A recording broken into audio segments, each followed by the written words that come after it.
या देवी सर्वभूतेषु मां शक्तिरूपेण संस्थिता नमस्तस्यै नमस्तस्यै नमस्तस्यै नमो नमः। ओम जयंती मंगला काली भद्रकाली कपालिनी दुर्गा क्षमा शिवा धात्री स्वाहा सुधा नमोस्तुते। ओम दुर्गा देव्यै नमः। अथ तृतीयोऽध्यायः। श्रीमद् देवी भागवत के महात्म्य के प्रसंग में राजा सुदुम्न की कथा। सूत जी बोले, हे मुनिवरों, आप लोग एक अन्य इतिहास सुनिए जिसमें इस देवी भागवत के महात्म्य का वर्णन किया गया है। एक बार कुंभयोनि लोप मुद्रापति महर्षि अगस्त ने कुमार कार्तिकेय के पास जाकर उनकी भली भांति पूजा करके उनसे विविध प्रकार की बातें पूछी। भगवान कार्तिकेय ने दान तीर्थ व्रत के महात्म्य से परिपूर्ण अनेक कथाओं का वर्णन उनसे किया। उन्होंने वाराणसी, मणिकर्णिका, गंगा तथा अनेक तीर्थों के महात्म्य का अत्यंत विस्तार पूर्वक वर्णन किया। उसे सुनकर अगस्त मुनि परम प्रसन्न हुए और उन्होंने महातेज संपन्न कुमार कार्तिकेय से लोक कल्याण के लिए पूछा। अगस्त बोले, हे तारकारिपु, हे भगवान, हे प्रभु, आप मुझे देवी भागवत के महात्म्य तथा उसके श्रवण की विधि बतलाइए। श्रीमद् देवी भागवत नामक पुराण सभी पुराणों में अति श्रेष्ठ है, जिसमें तीनों लोकों की जननी साक्षात सनातनी भगवती महिमा की गई है। कार्तिकेय बोले, हे ब्राह्मण, श्रीमद् देवी भागवत के महात्म्य को विस्तार पूर्वक कहने में कौन समर्थ है? मैं इस समय संक्षेप में इसे कहूंगा, आप सुनिए। जो शाश्वती सच्चिदानंद स्वरूपा भोग तथा मोक्ष प्रदान करने वाली देवी जगदम्बा हैं, वे स्वयं इस पुराण में विराजमान रहती हैं। अतएव हे मुनि, ये श्रीमद् देवी भागवत उन जगदम्बा की वांगमयी मूर्ति है जिनके पठन एवं श्रवण से इस लोक में कुछ भी दुर्लभ नहीं है। विवस्वान के एक पुत्र हुए जो श्राद्ध देव नाम से प्रसन्न हुए। संतान रहित होने के कारण उन राजा श्राद्ध देव ने वशिष्ठ मुनि की अनुमति से पुत्रेष्ट यज्ञ किया। तत्पश्चात मनु श्राद्ध देव की भार्या श्राद्धा ने यज्ञ के होते ही प्रार्थना की, हे ब्राह्मण, आप कोई ऐसा उपाय करें जिससे मुझे कन्या की प्राप्ति हो। अतः होता ने मन में कन्या प्राप्ति का संकल्प करते हुए आहुति डाली और उसके विपरीत भाव के फलस्वरूप एक कन्या उत्पन्न हुई जिसका नाम इला रखा गया। इसके बाद पुत्री को देखकर उदास मन वाले राजा श्राद्ध देव ने गुरु वशिष्ठ से कहा, हे प्रभु, पुत्र प्राप्ति के आपके संकल्प के विपरीत ये कन्या कैसे उत्पन्न हो गई? ये सुनकर महर्षि वशिष्ठ ने ध्यान लगाया। इसमें होता का व्यतिक्रम जानकर वे इला को पुत्र बनाने की कामना से ईश्वर की शरण में गए। मुनि के तप प्रभाव और भगवान की कृपा से सभी लोगों को देखते देखते इला कन्या से पुरुष रूप में परिवर्तित हो गई। इसके बाद गुरु वशिष्ठ ने पूर्ण रूप से संस्कार करके उसका नाम सुदुम्न रखा। वे मनुपुत्र सुदुम्न सभी नदियों के निदान भूत सागर की भांति सभी विद्याओं के निधान हो गए। कुछ समय बीतने पर सुदुम्न युवा हुए और एक दिन सिंधु देशी घोड़े पर चढ़कर वे आखेटक के लिए वन में गए। अपने सहचरों के साथ वे कुमार सुदुम्न एक वन से दूसरे वन जाते हुए भटकते रहे और फिर संयोग से वे हिमालय की तलहटी के उस वन में पहुंच गए जहां किसी समय देवाधिदेव भगवान शंकर अपनी भार्या अर्पणा के साथ आनंद पूर्वक मुद्रा में रमण कर रहे थे। उसी समय भगवान शंकर के दर्शन की अभिलाषा से मुनिगण वहां आ गए और उन्हें देखकर पार्वती जी लज्जित हो गई।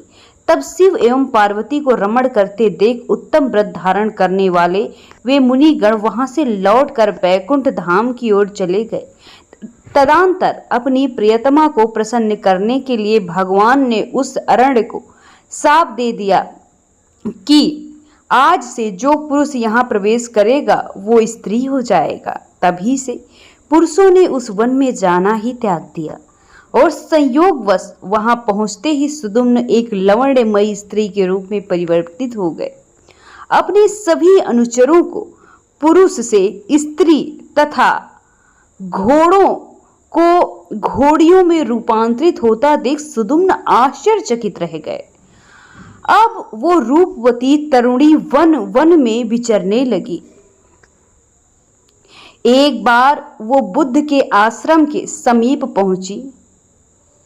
स्थूल तथा उन्नत स्तनों वाली, बिंब फल के समान लाल ओठों वाली, कुंद के फूल के समान श्वेत दांतों वाली, सुंदर मुख तथा कमल के समान नैनों वाली उस सर्वांग सुंदरी तरुणी को देखकर कामदेव के बाणों से विंधे हुए अंगों वाले भगवान बुद्ध उस पर मोहित हो गए। वो सुंदर बाहों वाली स्त्री चंद्रपुत्र कुमार बुद्ध पर आसक्त हो गई और बुद्ध के साथ रमण करती हुई आश्रम में रहने लगी। हे महर्षि अगस्त्य, कुछ समय बाद बुद्ध ने उस तरुणी से पुरुरवा नामक पुत्र को उत्पन्न किया। इस प्रकार बुद्ध के आश्रम में रहते हुए कई वर्ष बीत जाने पर किसी समय उसे अपने पूर्व वृत्तांत का स्मरण आया। वो दुखित होकर आश्रम चली गई। इसके बाद गुरु वशिष्ठ के आश्रम में पहुंचकर उन्हें प्रणाम किया। सारा वृत्तांत कहकर पुरुषत्व की कामना करती हुई वो उनके शरणागत हो गई। इस प्रकार सभी बातों को जानकर वशिष्ठ जी कैलाश पर्वत पर जाकर विधि विधान से भगवान शंकर की पूजा करके परम भक्ति से उनकी स्तुति करने लगे। वशिष्ठ जी बोले, शिव शंकर, कपर्दी, गिरिजा के अर्धांग एवं चंद्रमौली को बार बार नमस्कार। मृड सुखदाता कैलाशवासी नीलकंठ, भक्तों को भोग तथा मोक्ष प्रदान करने वाले आपको हम नमस्कार करते हैं। शिव शिव स्वरूप शरणागत भयहारी वृषवाहन शरणदाता परमात्मा को नमस्कार है। सृजन पालन एवं संहार के समय ब्रह्मा विष्णु तथा महेश रूपधारी देवादिदेव वरदायक तथा त्रिपुरारी को मेरा नमस्कार है। यज्ञ रूप तथा राजाओं के फलदाता को बार बार नमस्कार है। आप गंगाधर सूर्यचंद्र अग्निस्वरूप त्रिनेत्र वाले को मेरा नमस्कार है। इस प्रकार मुनि वशिष्ठ के द्वारा स्तुति किए जाने पर करोड़ों सूर्य दृश्य प्रभा से युक्त एवं भगवती पार्वती के साथ नंदी पर आरूढ़ हुए और वे जगतपति भगवान शंकर प्रकट हो गए।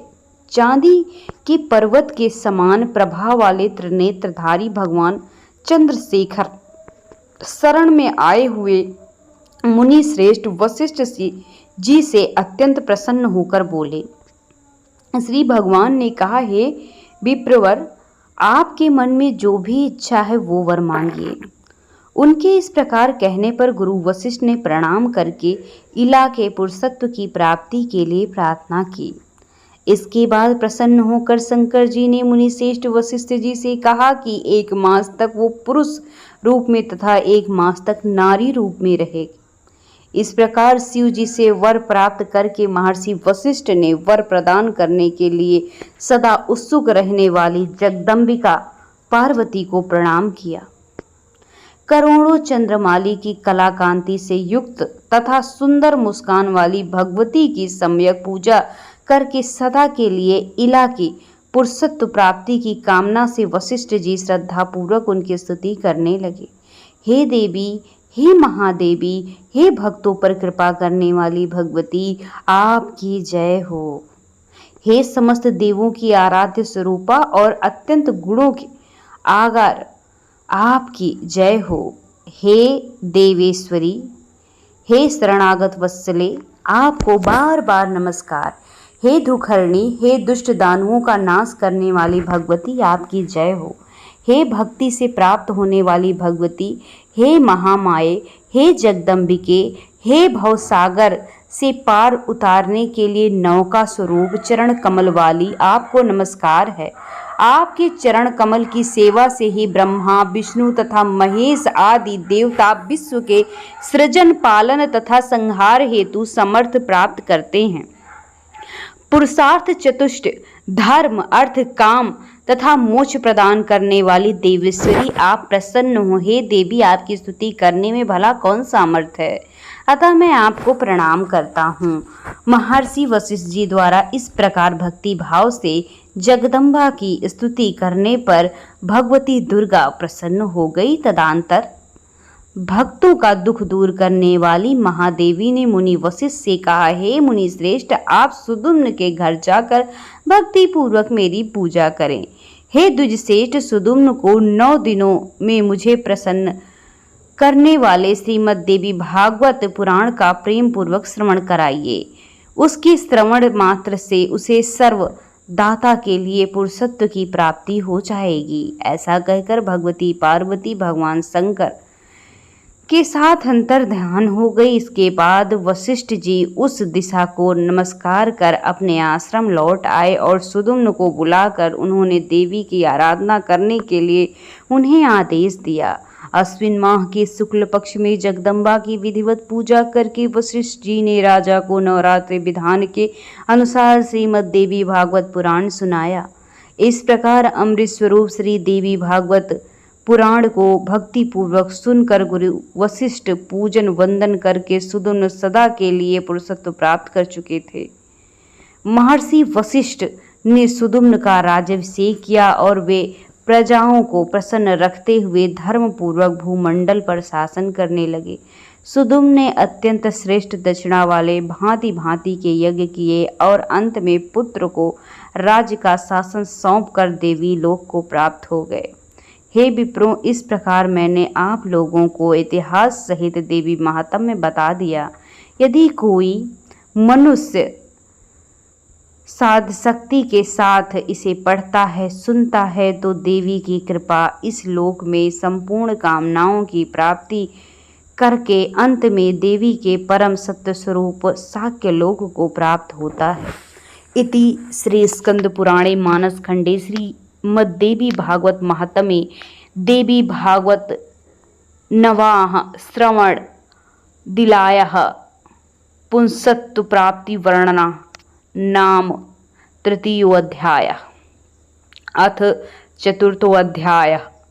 श्रीमद्देवी भागवत के महात्म्य के प्रसंग में रेवती नक्षत्र के पतन और पुनः स्थापना की कथा तथा श्रीमद्देवी भागवत के श्रवण से राजा दुर्दम को मनवंतरधपी पुत्र की प्राप्ति।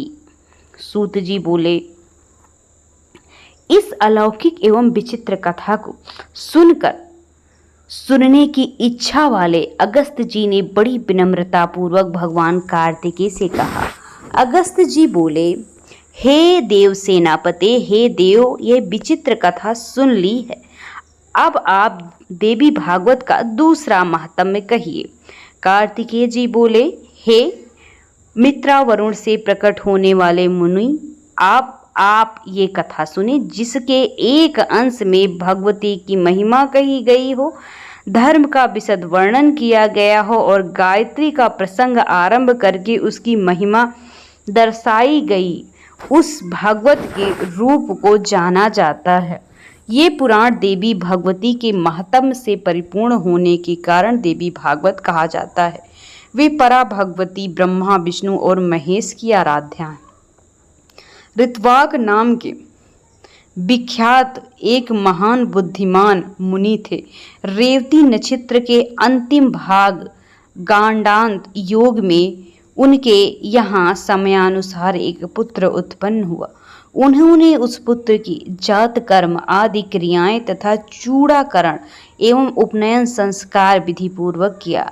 महात्मा ऋत्वाक के यहाँ जब से वह पुत्र उत्पन्न हुआ, उसी समय से वे शोक और रोग से ग्रस्त होने लगे और क्रोध एवं लोभ ने उन्हें घेर लिया। उस बालक की माता भी अनेक रोग से ग्रसित होकर नित्य शोकाकुल और अति दुखी रहने लगी। मुनि ऋत्वाक अत्यंत दुखी और चिंतित होकर सोचने लगे कि ऐसा क्या कारण है कि मेरे ये अत्यंत दुर्मति पुत्र उत्पन्न हुआ है। तरुणावस्था को प्राप्त होने पर उसने किसी मुनि पत्नी का बलपूर्वक हरण कर लिया। वो दुर्बुद्धि अपने माता पिता की शिक्षाओं पर कभी ध्यान नहीं देता। तदंतर अत्यंत दुखित मन वाले ऋत्वाक ने ये कहा कि मनुष्यों के लिए पुत्रहीन रह जाना ही अच्छा है, किंतु कुपुत्र की प्राप्ति कभी ठीक नहीं। कुपुत्र स्वर्ग में गए हुए पितरों को भी नरक में गिरा देता है। जब तक वो जीवित रहता है तब तक माता पिता को केवल कष्ट ही देता रहता है। अतएव माता पिता को कष्ट पहुंचाने वाले पापी कुपुत्र के जन्म को धिक्कार है। ऐसे पुत्र मित्रों का न उपकार कर सकते हैं न शत्रुओं का अपकार। संसार में भी मानव धन्य हैं जिनके घर में परोपकार परायण तथा माता पिता को सुख देने वाला पुत्र उत्पन्न होता है। कुपुत्र से कुल नष्ट हो जाता है, कुपुत्र से यश नष्ट हो जाता है, कुपुत्र से लौकिक तथा पारलौकिक दोनों जगत में दुख एवं नरक की यातनाएं भोगनी पड़ती है। कुपुत्र से वंश नष्ट हो जाता है, दुष्ट पत्नी से जीवन नष्ट हो जाता है, विकृत भोजन से दिन व्यर्थ हो जाता है, दुरात्मा मित्र से कहाँ से सुख मिल सकता है। कार्तिकेय जी बोले, हे अगस्त जी, आपने दुष्ट पुत्र के दुराचरणों से निरंतर संतप्त रहते हुए मुनि ऋत्वाक ने किसी दिन गर्ग ऋषि के पास जाकर पूछा। ऋत्वाक बोले, हे भगवान, हे ज्योतिषियों के आचार्य, मैं आपसे अपने पुत्र की दुश्शीलता का कारण पूछता हूँ। हे प्रभु, आप उसे बतलाइए। गुरु की निरंतर सेवा करते हुए मैंने विधि पूर्वक वेदाध्ययन और ब्रह्मचर्य व्रत पूर्ण करके विधि विधान के साथ विवाह किया। अपनी भार्या के साथ मैंने गृहस्थ धर्म का सदैव यथोचित पालन किया और विधि पूर्वक पंचयज्ञ अनुष्ठान किया। हे विप्र, नरक प्राप्ति के भय से बचने के लिए पुत्र प्राप्ति करने की कामना से मैंने विधिवत गर्भाधान किया। वासना युक्त सुख प्राप्ति की इच्छा से मैंने ऐसा कार्य कदापि न किया। हे मुनि, दुखदायी माता पिता के प्रति उद्दंड तथा बंधु बांधवों को पीड़ा पहुंचाने वाला ये पुत्र मेरे दोष से अथवा अपनी माता के दोष से उत्पन्न हुआ है, कारण बतलाइए। तब ज्योतिषियों के शास्त्र ज्ञाता गर्गाचार्य ने मुनि ऋत्वाक का ये वचन सुनकर सभी कारणों पर सम्यक रूप से विचार करके कहा। गर्गाचार्य बोले, हे मुनि, इसमें ना तो आपका दोष है, ना बालक की माता का दोष है, ना कुल का दोष है। रेवती नक्षत्र का अंतिम भाग गंडात योग ही इस बालक की दुर्नीतता का कारण है। हे मुनि, अशुभ बेला में आपका पुत्र जन्मा हुआ है, इसी कारण ये आपको दुख दे रहा है। इसमें लेस मात्र भी अन्य कोई कारण नहीं है। अतः हे ब्राह्मण, इस दुख के शमन के लिए आप प्रयत्न पूर्वक समस्त दुर्गतियों का विनाश करने वाली कल्याणी जगदम्बा दुर्गा की आराधना कीजिए। गर्गाचार्य ने ये वचन ऋत्वाक मुनि से कहा। ऋत्वाक मुनि क्रोध से मूर्छित हो गए और उन्होंने रेवती को शाप दे दिया कि वो आकाश से नीचे गिर जाए। ऋत्वाक के शाप देते हुए चमकता हुआ रेवती नक्षत्र सभी लोगों के देखते ही देखते आकाश से कुमुद पर्वत पर जा गिरा। वो कुमुद पर्वत रेवती के गिरने के कारण रैतवतक के नाम से प्रसिद्ध हुआ और उसी समय वो अत्यंत रमणीक हो गया। रेवती को शाप देकर मुनि ऋत्वाक ने महर्षि गर्ग द्वारा बताए हुए विधान के अनुसार देवी भगवती की सम्यक आराधना कर सुख और सौभाग्य प्राप्ति की। कार्तिकेय जी बोले, हे अगस्त जी, उस रेवती नक्षत्र के महान तेज से एक कन्या उत्पन्न हुई जो अनुपम रूपवती होने के कारण लोक में दूसरी लक्ष्मी की भांति प्रतीत हो रही थी। रेवती नक्षत्र की कांति से प्रादुर्भाव उस कन्या को देखकर मुनि प्रमुच ने प्रसन्न होकर कहा, रेवती ये नाम रख दिया। तदनंतर महर्षि प्रमुच ने उसे कुमुदाचल पर स्थित अपने आश्रम ले गए और पुत्री की भांति उसका धर्मपूर्वक पालन पोषण किया। समय पाकर वो यौनावस्था को प्राप्त होकर रूपवती कन्या हुई। मुनि ने विचार किया कि इसके लिए योग्य वर की तलाश करनी चाहिए। बहुत अन्वेषण के बाद जब मुनि को उसके योग्य वर नहीं मिला, तब वे अग्निशाला में प्रवेश करके अग्निदेव की स्तुति करने लगे। प्रमुच ऋषि के स्तुति गान से प्रसन्न होकर अग्निदेव ने कन्या योग वर का संकेत करते हुए कहा, हे मुने, इस कन्या के पति धर्मपरायण, बलशाली, वीर, प्रिय भाषण करने वाले अपरजेय राजा दुर्दम होंगे। तब अग्निदेव के इस वचन को सुनकर मुनि अत्यंत प्रसन्न हुए। संयोग से उसी समय आखेट के बहाने दुर्दम नामक प्रतिभाशाली राजा मुनि प्रमुच के आश्रम आ गए। बलवान तथा अति प्रिय ओज से संपन्न वे प्रियव्रत के वंशज राजा दुर्दम विक्रमशील के पुत्र थे और कालिंदी के गर्भ से उत्पन्न हुए थे। मुनि के आश्रम में प्रवेश कर और उन्हें वहां न देखकर दुर्दम रेवती को प्रिय इस शब्द से संबोधित करके पूछते हैं। राजा बोले, हे प्रिय, महर्षि भगवान प्रमुच इस आश्रम से कहाँ गए हुए हैं? हे कल्याणी, मुझे सच सच बताओ, मैं उनके चरणों का दर्शन करना चाहता हूँ। कन्या बोली, हे महाराज, महामुनि अग्निशाला में गए हुए हैं। राजा भी ये वचन सुनकर शीघ्रतापूर्वक आश्रम के बाहर निकल आए। इसके बाद प्रमुच मुनि ने राज लक्षण संपन्न एवं विनयावत राजा दुर्दम को अग्निशाला के द्वार पर स्थित देखा। मुनि को देख राजा ने प्रणाम किया और तदनंतर मुनि प्रमुच ने शिष्य से कहा, हे गौतम, हे राजा, अर्घ्य पाने के योग्य, अतः शीघ्र ही इनके लिए अर्घ्य ले आओ। बहुत दिन बाद ये पधारे हैं, विशेष रूप से हमारे जमाता हैं। ऐसे कहकर मुनि ने राजा को अर्घ्य प्रदान किया और राजा ने भी विचार करते हुए उसे ग्रहण किया। तत्पश्चात राजा के अर्घ्य ग्रहण करके आसन पर बैठ जाने के उपरांत मुनि प्रमुच ने उन्हें आशीर्वचन से अभिनंदित करके उनका कुशल क्षेम पूछा। हे राजन, आप स्वस्थ तो हैं? आपकी सेना, कोष, बंधु बांधव, सेवक गण, सचिव, नगर, देश आदि के सर्वविध कुशलता से तो हैं। हे नरेश, आपकी भार्या तो यहीं विद्यमान है और वो सकुशल हैं, अतएव मैं उनकी कुशलता नहीं पूछूंगा। आप अपनी अन्य स्त्रियों का कुशल क्षेम बताइए। राजा बोले, हे भगवान, आपके कृपा प्रभाव से मेरी सर्वविध कुशलता है। हे ब्राह्मण, अब मेरी ये जिज्ञासा है कि मेरी कौन सी भार्या यहाँ है? ऋषि बोले, हे पृथ्वीपते, संसार में अप्रियतम लवण से संपन्न रेवती नामक आपकी पत्नी यहीं रहती है, क्या आप उसे नहीं जानते? राजा बोले, हे प्रभु, सुभद्रा आदि मेरी पत्नियां तो घर पर ही हैं। हे भगवान, मैं तो केवल उन्हें ही जानता हूँ, मैं रेवती को नहीं जानता। ऋषि बोले, हे महामते, हे राजन, इस समय प्रिय से संबोधित आपने किया था उन्हें और उनसे पूछा था। अपने उस योग्यतम प्रिया को आपने क्षण भर में भुला दिया। राजा बोले, हे मुने, आपने जो कहा वो असत्य नहीं है, किंतु मैंने तो सामान्य रूप से ऐसा कह दिया, इसमें मेरा कोई दूषित भाव नहीं था, अतः आप मेरे ऊपर क्रोध न करें। ऋषि बोले, हे राजन, आपका भाव दूषित नहीं था, अपितु आपने सत्य ही कहा था। अग्निदेव के द्वारा प्रेरित किए जाने पर ही आपने ऐसा किया था।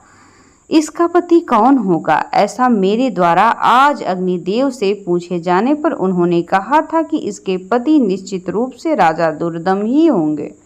हे महापति, अतः मेरे द्वारा प्रदत्त इस कन्या को आप स्वीकार कीजिए।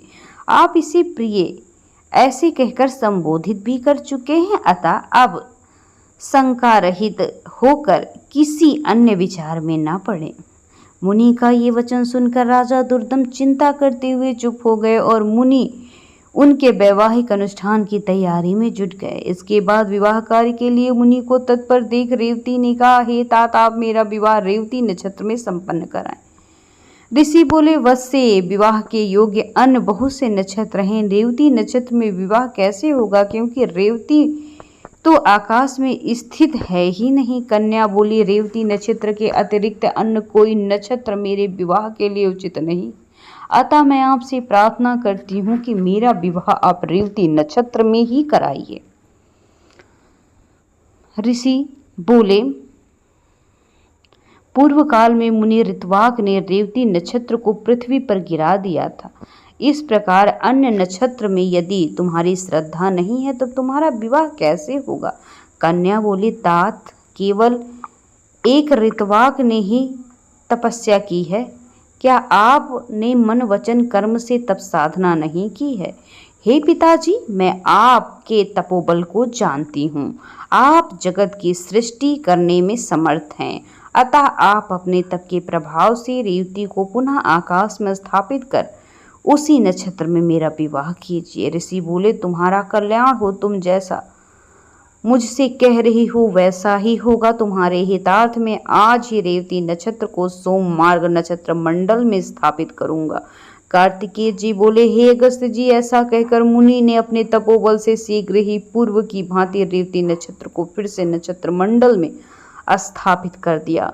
तदंतर मुनि प्रमुख ने रेवती नक्षत्र में वैवाहिक विधि के अनुसार राजा दुर्दम को वो रेवती कन्या सौंप दी। इस प्रकार कन्या का विवाह कर देने के उपरांत मुनि ने राजा से कहा, हे वीर, तुम्हारी क्या अभिलाषा है, मुझे बताओ, मैं पूरा करूंगा। राजा बोले, हे मुनि, मैं स्वयंभू मनु के वंश में उत्पन्न हुआ हूँ, अतः मेरी यही कामना है कि आपकी कृपा से मुझे मनवंतर अधिपति पुत्र की प्राप्ति हो। मुनि बोले, यदि आपकी यही अभिलाषा है तो आप देवी भगवती की आराधना कीजिए, ऐसा करने पर आपको मनु अवश्य ही मनवंतर अधिपति प्राप्त होंगे। श्रीमद्देवी भागवत जो पंचम पुराण के रूप में विख्यात है, उसका 5 बार श्रवण करने के उपरांत आपको मनोवांछित पुत्र प्राप्त होगा। रेवती के गर्भ से उत्पन्न रैवत नाम वाला 5वां मनु वेदता, शास्त्रों के तत्वों को जानने वाला, धर्मपरायण तथा अपराजेय होगा। मुनि प्रमुख के इस प्रकार कहने पर प्रसन्न होकर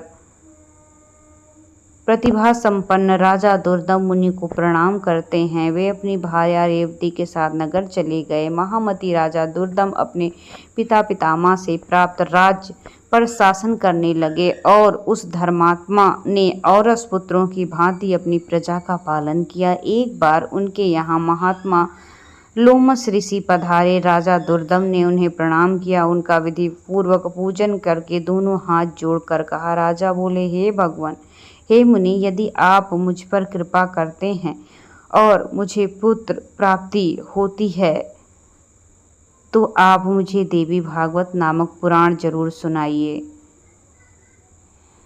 राजा का ये वचन सुनकर लोमस मुनि प्रसन्न होकर बोले, हे राजन, आप धन्य, क्योंकि तीनों लोगों की जननी देवी भगवती में आपकी ऐसी भक्ति हो गई है। देव, दानव तथा मानव की आराध्या पर भगवती जगदम्बा में यदि आपकी भक्ति उत्पन्न हुई है तो आपके कार्य अवश्य सिद्ध होंगे। अतएव हे राजन, मैं आपको श्रीमद् देवी भागवत सुनाऊंगा, जिसके सुनने मात्र से ही दुष्प्राय कोई भी चीज नहीं रह पाती। हे ब्राह्मण, ऐसा कहकर मुनि ने किसी शुभ दिन में कथा का आरंभ किया। अपने पत्नी के साथ राजा ने 5 बार श्रीमद् देवी भागवत पुराण का विधिवत श्रवण किया। कथा समाप्ति के दिन धर्मनिष्ठ राजा दुर्दम ने अत्यंत प्रसन्नता पूर्वक श्रीमद् देवी भागवत पुराण तथा लोमस की पूजा की। राजा ने नवाण मंत्र से हवन करके कुमारी कन्याओं को भोजन कराया और सपत्नीक ब्राह्मणों को प्रभु दक्षिणा दान द्वारा संतुष्ट किया। कुछ समय बीत जाने पर भगवती की कृपा से उस रानी रेवती ने लोक कल्याण के लिए गर्भ धारण किया।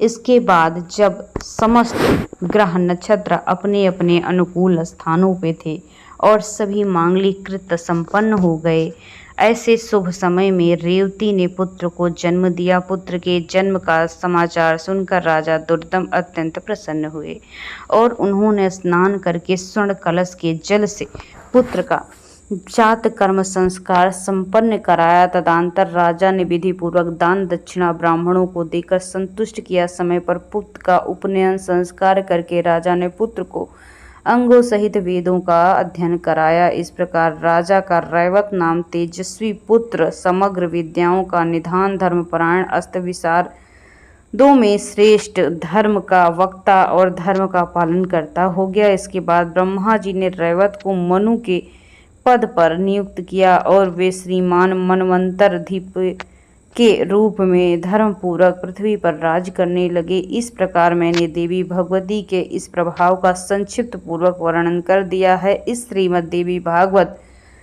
पुराण के महात्म्य का विस्तार पूर्वक वर्णन करने में कौन समर्थ है। सूत जी बोले, इस प्रकार श्रीमद् देवी भागवत महात्म्य तथा उसकी विधि सुनकर कुमार कार्तिकेय पूजा कर अगस्त जी अपने आश्रम चले गए। हे विप्रों, मैंने आप लोगों के समझ श्रीमद् देवी भागवत महात्म्य कह दिया। जो मनुष्य श्रद्धापूर्वक इस का श्रवण पाठन करता है वो इस लोक में भी सुख भोगता है और अंत में मोक्ष को भी प्राप्त करता है। इति श्री स्कंद पुराणे मानस खंडे श्रीमद् देवी भागवत महात्म्ये रैवत नामक मनोपुत्रोत्पत्ति वर्णनम नाम चतुर्थोऽध्याय समाप्त।